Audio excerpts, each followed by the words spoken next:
So do you have a business and plan to someday get business credit cards, business loan at some point? Did you know that you can build credit in your business name as opposed to your personal name? Question mark. I'm Joe Chavarria, and this is another episode of the Joe Credit Show. So today what I want to unpack is just how to begin the process of building business credit. What is business credit? How does that all work? And just kind of expose you to this world of business credit, because some people don't know that, a lot of business owners don't know that this exists, or how to go about building business credit, how to get business credit cards and things like that. So kind of want to introduce you to this topic, and with the series of other videos to follow around step-by-step procedures on how to build business credit. But to kind of build the framework, the foundation here, if you will, let's start off with just explaining this world that exists called business credit, and just kind of begin to elaborate on that. So business credit does exist. It's credit that is attached and linked to the company's EIN number, right? So when you start a business, typically entrepreneurs, they usually would just get like a DBA for, let's say I'm Joe Chavarria doing business as Joe Credit, right? Joe Credit is my company, and let's say I do credit services in that name, but it's a DBA. I'm still personally responsible and liable for anything that happens in the business because I did not separate that entity, right? I did not separate the two. It's still me, Joe Chavarria, as like the mothership, if you will, and the DBA that I set aside to do business as, that's still directly connected to me, the mothership. And when you start a business, the best thing to do is to separate the two, right? Personal and business. I want to begin to separate those two. And a great way to do that would be with like an LLC, or forming an S Corp or C Corporation. Those are some great ways to begin to separate the two.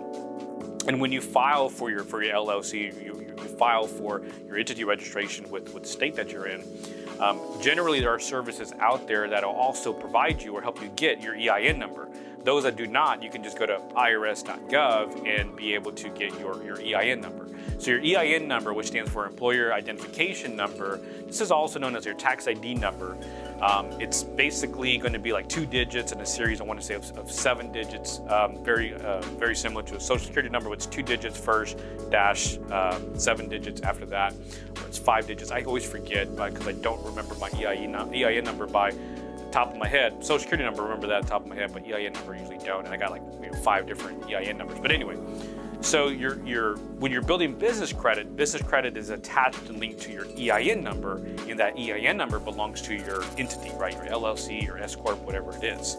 When you're building personal credit, right, when you have personal credit cards, personal loans, those accounts are linked to your social security number, and your social security number is linked to you personally. So now let's just kind of break down who the credit bureaus are and what the credit score ranges are for business credit and compared to personal credit. So for personal credit, you have the 3 main credit reporting agencies, right? You have Equifax, you have Experian, and you have TransUnion. Those are known as the big 3. The big 3 main credit reporting agencies, also known as credit bureaus. They're not government entities. These are for-profit companies. They buy and sell data on consumer data and business data. But these are the 3 main credit reporting agencies that we all have come to know. So that they specialize, or they collect personal credit data. They also collect business data. On the business side of things, the 3 main business credit bureaus, you have Equifax, you have Experian, but instead of TransUnion, you have Dun & Bradstreet, or DNB. Dun & Bradstreet is sort of like the pioneer of business credit reporting. Experian has gained a lot of traction, a lot of market share in the business credit space over the past 5 years, and Equifax also deals with business credit information. Now, when it comes to credit scoring, as you have known, have come to realize that when it comes to your personal credit score, your FICO score is going to vary between 300 on the low side, 850 on the high end. So that is your credit score range, 300 to 850. Generally, when your score is like mid 600s into the 7s and the 8s, that's considered, good credit. 600s is like fair, 700s is like really good, and 800s and plus is like, excellent credit, right? Really 760 and above is considered excellent credit. When it comes to the business side, the business credit scoring space, business credit scores are gonna range between 0 to 100. And the main business credit score in the business score space is called your Paydex score. So the Paydex score is going to range from 0 to 100. And it's basically kind of like if you remember, grade school, when you had like a 70 plus, that's considered passing, or some schools did 60 plus considered passing. Kind of same concept here. If your business credit score, if your Paydex score is 70 plus, that's considered, passing, low risk. Obviously, the closer you are to 100 credit score for your business, the more I guess the equivalent that is like a 760, 800 score on the personal side. So there are companies out there that will give credit cards to your company. Ideally, these companies, they want to see that you've been in business for at least 2 years, meaning the LLC has been filed and registered for at least 2 years. They want to see that the owner of the business, right, all owners of the business or whoever is applying for credit cards for the company, that their personal credit score, their personal FICO score is 700 or above. And they want to base it off of the approvals based on your largest credit limit. So let's say that your largest credit limit on your personal side is like $5,000.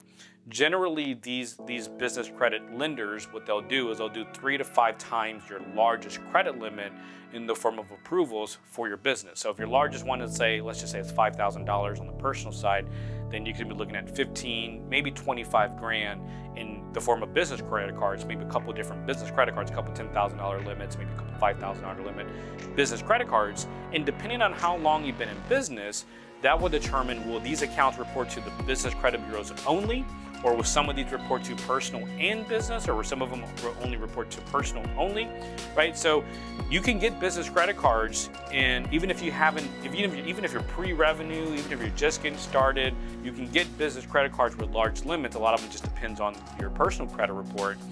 But if your business has been open for at least 2 years and the LLC has been filed for that long period of time, or at least that period of time, there's a good probability that you can get more money on business in business credit cards, as well as avoid any personal credit reporting or anything like that, and also have these cards report to the business credit report and help business credit. So little cool thing on that. All right, guys, that is my time today. I hope you enjoyed this tidbit of information. I hope it was helpful, especially if you have a business.